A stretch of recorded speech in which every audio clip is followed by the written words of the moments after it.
हर exam, जैसे हम कोई मैच खेलने जाते हैं या हम कोई भी काम करें, एक स्ट्रैटेजी होनी जरूरी है ना। स्ट्रैटेजी से जाएंगे तो जिंदगी आसान हो जाएगी। तो सबसे पहली बात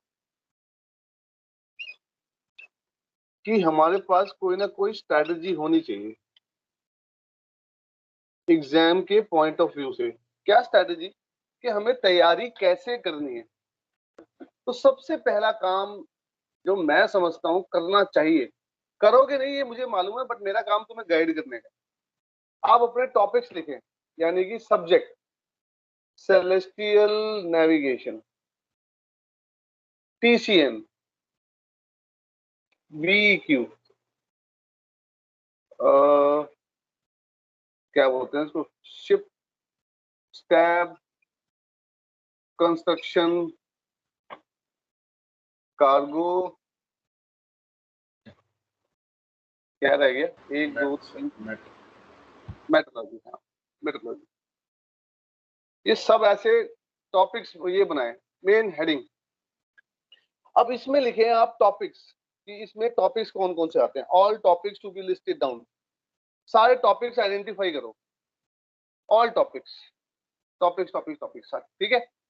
अब जब ये आइडेंटिफाई हो जाए तुम्हारा सारे टॉपिक्स, फिर उसमें टिक करो कि मेरे को कौन सा आता है, कौन सा नहीं आता, कौन सा बीच का है, आधा अधूरा सा आता है, ऐसे सबको टिक करो। आइडेंटिफिकेशन ऑफ द टॉपिक्स कि तुम्हें कितना आता है, कितना तुम्हारे को बिल्कुल नहीं आता, किसी का थोड़ा आधा अधूरा सा आता है। इसको करने के बाद देखो सबसे ज्यादा तुम्हें कौन सा मेन टॉपिक आता है, यानी आउट ऑफ दिस टॉपिक सबसे ज्यादा कौन सा आता है। जो सबसे ज्यादा तुम्हें अच्छे से आता है टॉपिक, उसको पहली प्रायोरिटी मानो, उल्टा करो। बताता हूं क्यों। फॉर एग्जाम्पल लेट्स से तुम्हारे को सबसे अच्छा टॉपिक लगा कि सबसे ज्यादा मुझे मेट्रोलॉजी में आता। मेट्रोलॉजी में 10 टॉपिक थे, 7 मुझे आते हैं, एक थोड़ा थोड़ा आता है, 2 मुझे नहीं आते, फॉर एग्जाम्पल कह रहा हूं। तो सबसे पहले क्या करो, मेट्रोलॉजी को ही उठाओ।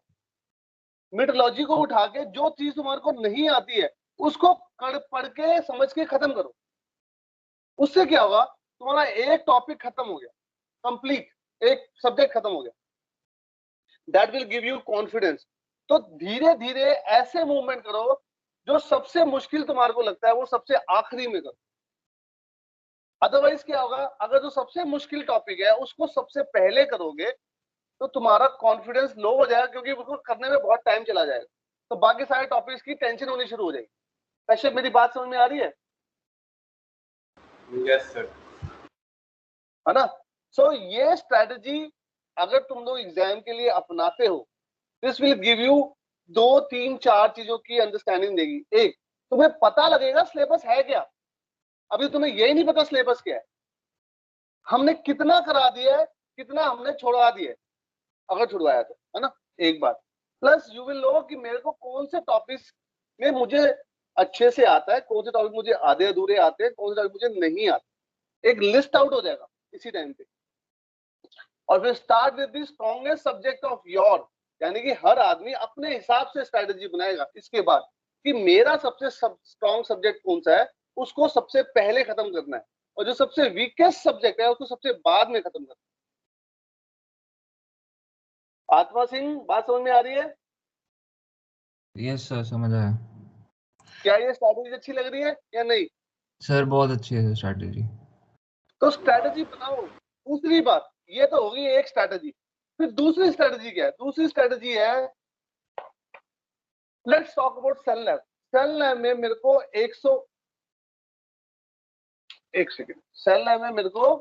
140 नंबर पास के लिए चाहिए। क्या ये बात सही है?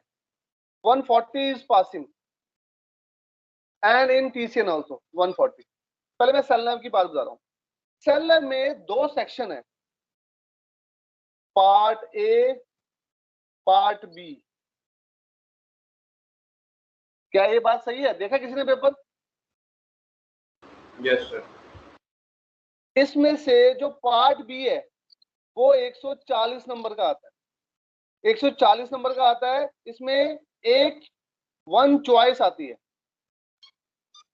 और ये 60 मार्क्स का आता है। इसमें भी एक चॉइस आती है। क्या ये बात मालूम है तुम लोगों को? Yes sir. तो जो ये सेलनेप की बात करूं, ये 140 मार्क्स जो हैं ये फ्री के नंबर है, एक्सेप्ट स्टैगर्ड। स्टैगर्ड में थोड़ा सा टाइम लगता है, थोड़े समझदारी की जरूरत है। अगर स्टैगर्ड वाला पार्ट मैं छोड़ दूं जो कि 35 नंबर का है, बाकी नंबर फ्री के नंबर है। कहने का मतलब क्या है, जब हम सेलनेप का एग्जाम करने जाएंगे पहली बार, तो हम पहले 140 मार्क्स को इसको अटेम्प्ट करेंगे। This is easier part, except staggered. फिर हम इसको चॉइस कर लेंगे, हैंडल करना है इसको। तो इसके जो टॉपिक्स हैं इसको पहले मजबूत करो, be strong on this 140 marks. तो ये फ्री के नंबर है मेरे हिसाब से, कुछ भी डिफिकल्ट नहीं है। Sextant altitude, index error, dip लगाओ, टोटल करेक्शन लगाओ, आंसर आ गया। फिर जो फॉर्मूला एक दिया हुआ फॉर्मूला लगाओ, आंसर पीएल निकाल लो। यही है ना? हाँ या ना? Yes sir. कुछ है ही नहीं इसमें। सारा गेम या तो डिफिकल्ट पार्ट है ये वाला, इसमें थोड़ा सा दिमाग लगाना है, या स्टैगर्ड में थोड़ा दिमाग लगाना है, बस। स्टैगर्ड के 35 नंबर निकल भी गए, मान लेते हैं 35 नंबर तुम्हारे जीरो हो गए, ऐसा मैं समझाने की कोशिश करता हूँ। यहां से 35 गए, यहां से 60 निकाल लो, 40 निकालो, तब भी पास हो जाओगे। तो हर एग्जाम की पेपर वाइज स्ट्रेटेजी भी बनानी जरूरी है कि मुझे अगर सेलनेप का पार्ट करना है तो मुझे किस टॉपिक पे ज्यादा ध्यान देना है, मुझे नंबर भी खींचने हैं। How to extract maximum numbers out of the given lot. Tension अपने आप कम हो जाएगी। पीसीएन की बात करूं, पीसीएन में एक मिनट पेन चेंज करता हूं। पीसीएन के अंदर में हमेशा उल्टा पेपर स्टार्ट करना है। उल्टा मतलब कभी भी चार्ट वर्क पहले नहीं करना है।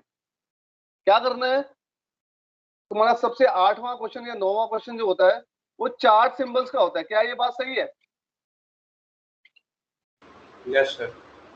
चार्ट सिंबल्स, फिर आता है टाइड का शॉर्ट शॉर्ट क्वेश्चन, फिर तुम्हारा आता है डेज वर्क का क्वेश्चन, फिर तुम्हारा आता है ग्रेट सर्कल का क्वेश्चन। क्या ये बात सही नहीं है?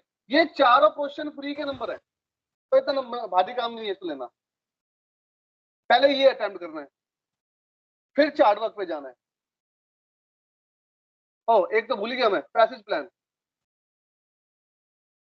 और भी आसान क्वेश्चन, सबसे आसान part, passage plan is the easiest part. मेरी बात समझ में आ रही है लोगों को? Yes sir. हाँ सर। तेरे को ही आ रही है, बाकी कोई भी सुना है? शमित बग्गा, आ रही है सर। आ रही है समझ में? यस सर, सुन रहा हूं। सर एमएमडी एग्जाम में भी ऐसी मतलब किसी सीक्वेंस में भी अटेम्प्ट कर सकते हैं? बिल्कुल बिल्कुल, कोई मना नहीं कर रहा। Okay sir. भाई लॉजिक में वही बताने की कोशिश कर रहा हूँ। स्ट्रैटेजी बनाओ, स्ट्रैटेजी। कभी भी याद रखो, चार्ट वर्क पहले ही शुरू मत कर देना, कभी नहीं करना, फंस जाओगे। क्योंकि चार्ट वर्क कभी खत्म नहीं होता है। अगर शुरू कर दोगे 3 घंटे में खत्म नहीं होगा। तो पहला ये, इसको उल्टा स्टार्ट करना है पेपर को। क्या मेरी बात समझ में आ रही है? सिमिलरली शिफ्ट स्टेबिलिटी की बात करूं तो तुम्हें पहले 2 स्टेबिलिटी के क्वेश्चन अटेम्प्ट करो। That is sure short 100% marks. 100% मतलब अगर 50 नंबर के क्वेश्चन है तो 50 में 50 नंबर मिलेंगे उसमें। कितने लोगों को मेरी बात समझ में आ रही है? ये लॉजिक है, ये स्ट्रेटेजी है, बनाओ और अपने हिसाब से बनाओ। मैंने एक गाइडलाइंस दे दी है तुम्हारे को। अब आप लोग देखो, कोई बंदे को लगता है कि मैं इसमें ज्यादा अच्छा हूं तो मैं वो अच्छा पहले करूंगा, it's okay. Strategy as per you. मेरा काम है एक जनरल गाइडेंस देने का 40 बच्चों को, ठीक है? हर आदमी अपने हिसाब से हल्का हल्का मॉडिफाई कर ले। सर कार्गो में सर क्या करें? सर कार्गो में, सॉरी सर कार्गो में सर, कार्गो में सारे थ्योरी के क्वेश्चन हैं जो तुम्हारे टैंकर के न्यूमेरिकल है, उसको पहले करो भाई। जिसमें नंबर पूरे पूरे मिलते हैं, मेरा हिसाब से मेरा फंडा क्या है, जिसमें नंबर मुझे पहले पूरे मिलेंगे थ्योरी वाले क्वेश्चन में, पेपर के अंदर में, तो वो मैं पहले कर लूंगा। उससे फायदा भी होगा, उससे जो पेपर चेक करेगा उसके इंप्रेशन भी अच्छा जाएगा कि भाई बंदे ने सब ठीक कर रखा है। तो मैगल पार्ट थ्योरी भी अच्छी होगी, फ्री के नंबर मिल जाएंगे तुम्हें एक्स्ट्रा, हाथ से जहाँ निकाल लोगे उसके पेपर। प्लस एक और काम करना, फिर होती है पेपर करने की स्ट्रेटजी, यानी पेपर कैसे अटेम्प्ट करना है, प्रेजेंटेबल बनाना है। There something called how to make your paper presentable to the examiner who is checking the paper. ये भी बड़ी इंपॉर्टेंट स्ट्रेटजी है। कई लोग इसको पता नहीं लगता कि ये क्या करना है। वो क्या मतलब है उसका कि भाई जो तुमने जिस कॉपी पे पेपर कर रहे हो उस कॉपी पे मार्जिन्स ड्रॉ करो और खुला खुला लिखो। कितने लोगों को मेरी बात समझ में आ रही है? मार्जिन्स क्या होते हैं, क्या सुषमा? है ना? मार्जिन्स ड्रॉ करो,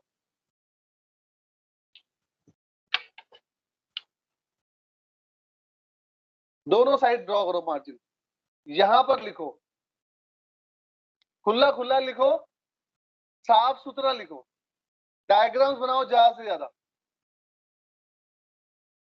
पेंसिल से डायग्राम बनाओ और सिर्फ एक ही पेन यूज करना, या तो ब्लू पेन यूज करना या फिर ब्लैक पेन यूज करना। Do not use any other pen, do not use any white ink. कोई गलती हो जाए तो स्ट्राइक ऑफ, बस बात खत्म।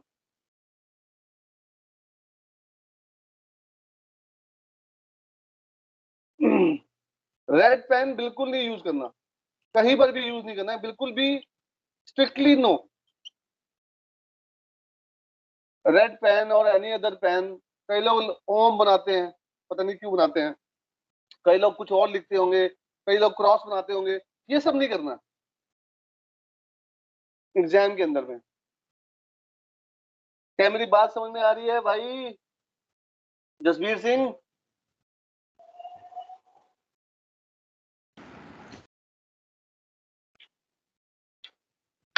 हाँ जी,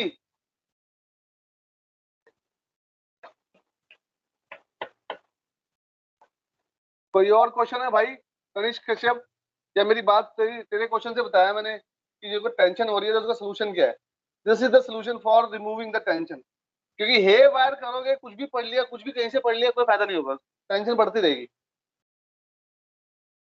ऑर्गेनाइज करो अपने आप को। सर चार्ट वर्क सर, अभी जैसे कि आपने बोला पार्ट भी हम लोग करेंगे पहले सर, उस हिसाब से तो पार्ट पार्ट हमारा छूट ही जाएगा। कनिष्क, मुझे तेरी आवाज ना ढंग से आ नहीं रही, थोड़ा दोबारा बोल बेटा। सर जैसे चार्ट वर्क में आपने बोला ना कि पार्ट बी पहले करना, तो हाँ, ऐसे तो सर चार्ट पार्ट ए तो छूट ही जाएगा सर उस हिसाब से। अच्छा, एक काम करिए, इस बार जब एग्जाम होगा ना तो कोशिश करना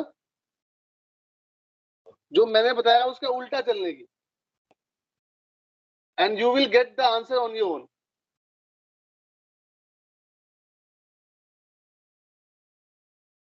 सर इस ये टाइम सर एक्सपेरिमेंट करने का नहीं है सर। अभी तो बता रहा हूँ मैं, जब I am giving you the clear guidelines, then why you think कि I am not saying the right thing? हमारे पास भी तो मैं कुछ सर वो नहीं बोल रहा था सर, मैं वो पूछ रहा था जैसे नहीं, कि चार्ट वर्क में सर अभी नहीं छूटेगा, बिल्कुल नहीं छूटेगा।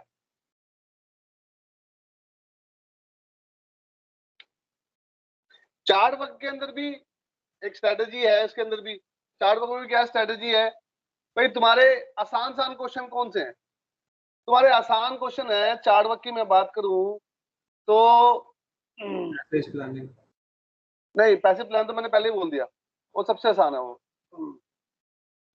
अरे यार टॉपिक्स क्या थे वो तुम्हारे? Horizontal section angle, horizontal section angle, HSA,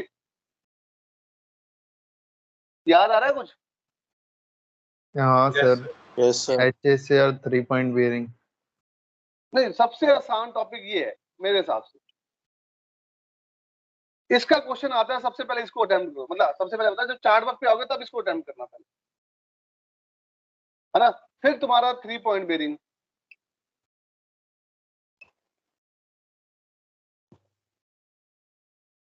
sir HSA और पोजीशन सर्कल में एक आता है। हाँ, मतलब मैं एग्जांपल दे रहा हूँ, ज्यादातर HSA ही आता है, ज्यादा HSA ही आता है। 3 पॉइंट बेरिंग, HSA, तो ये HSA सबसे आसान है। तो जो आसान चीज है उसको हैंडल करना पहले, है ना? डिफिकल्ट चीज को बाद में हैंडल करना, मेरा मेरा फंडा ये है। First handle the easiest part, then handle the difficult part. तो तुम्हारे हिसाब से जो इजी है उसको पहले हैंडल होता है, कॉन्फिडेंस बिल्डिंग होगी। आ रही है मेरी बात समझ में? Yes sir. हाँ जी, और कुछ पूछो तो फिर खत्म करें, पढ़ाई पे सर, चलें। कंस्ट्रक्शन और लॉ के बारे में कुछ टिप्स बता दीजिए। भाई कंस्ट्रक्शन और लॉ में क्या है, कंस्ट्रक्शन के दो क्वेश्चन आते हैं, एक तो डायग्राम बनाने का, एक डेफिनेशन आती है ना, मोटा मोटी। तो पहले तो स्टेबिलिटी वाले दोनों क्वेश्चन अटेम्प्ट करो। अगर तुम्हें लगता है तुम ड्राइंग में अच्छे हो तो फिर कंस्ट्रक्शन ले लो। अगर तुम्हें लगता है कि सेफ्टी वाला पार्ट है, एनके वाला पार्ट है, उसके अंदर में वो करना है, वो आसान है, वो कर लो। मतलब you have to play around with yourself कि तुम्हारे हिसाब से क्या आसान है, उसको मुझे पहले हैंडल करना। सिंपल सी बात ये। नंबर देखो, कंस्ट्रक्शन में भी नंबर करते हैं क्योंकि थ्योरी है, लॉ में भी नंबर करते हैं क्योंकि थ्योरी है। बट सबसे अच्छी बात है उसमें 120 पासिंग है, 120 में से 50 नंबर तो स्टेबिलिटी से आ जाते हैं फ्री के। मैं उसको फ्री के कहता हूं क्योंकि वो शॉर्ट आते हैं। 50 नंबर तो 70 नंबर लेने हैं। अब 70 नंबर की स्ट्रेटेजी क्या है? अगर एक, ये दोनों क्वेश्चन में कंस्ट्रक्शन की बात कर रहा हूँ, एक तो डेफिनेशन आती है, एक डायग्राम बनाने का होता है, मोस्टली 99% ऐसे ही आता है। तो 25 नंबर के क्वेश्चन है वो सारे के सारे। तो एक डायग्राम अगर बना लोगे तो 25 में से 20 नंबर तो मिल ही जाएंगे। डेफिनेशन लिखोगे 25 में से 20 नंबर उसके मिल जाएंगे, 40 नंबर यहाँ पे आ गए, तो 50-90 तो यहाँ सिक्योर हो गए। एक सेफ्टी का क्वेश्चन, एक एनके वाला क्वेश्चन, निधि मैम वाला क्वेश्चन, वो अटेम्प्ट कर लोगे, पासिंग मार्क्स तो वैसे ही हो जाते हैं। मेरी बात समझ रहे हो? यस। है ना? तो you have to see as per your कि तुम्हारा कैलिबर क्या है, तुम्हें क्या आसान और क्या डिफिकल्ट लगता है। बट मोटा मोटी idea is to first secure the passing marks.